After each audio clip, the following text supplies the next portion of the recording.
Kwaku Ananse and the Talking Tree. Long ago, in a quiet Ghanaian village, the rains refused to fall. The rivers shrank, the ground cracked, and the people grew worried. But deep in the forest, there was a giant, ancient tree, a tree that could talk, though only the wise knew of it. One hot afternoon, Kwaku Ananse, hungry as usual, wandered into the forest looking for food. Suddenly, he heard a deep voice, "Ananse, Ananse." He froze. "Who calls me?" he asked.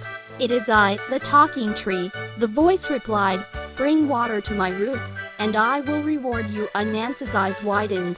A reward? He ran to the village shouting, "Follow me. I have found a tree that speaks." But the villagers laughed. "Ananse, stop your tricks." Since no one believed him, Ananse decided to keep the reward for himself.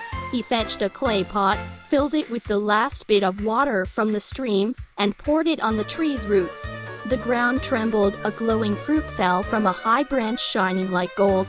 "This fruit," the tree said, "will feed you for 7 days.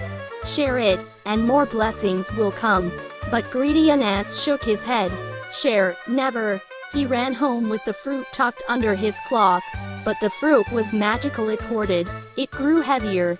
The more Ananse tried to hide it, the heavier it became. By the time he reached his hut, he could barely lift it. The villagers saw him struggling and asked for help, but Ananse refused. Suddenly, boom! The fruit burst open, turning into a giant cloud of dust. It scattered everywhere, leaving Ananse with nothing but an empty shell. The talking tree's voice echoed through the wind. Blessings grow when shared, but shrink when hidden. The villagers laughed as Ananse coughed and covered his face. And from that day, whenever greed tempted him, the memory of the exploding fruit reminded him, though not for very long, that greed brings nothing but dust.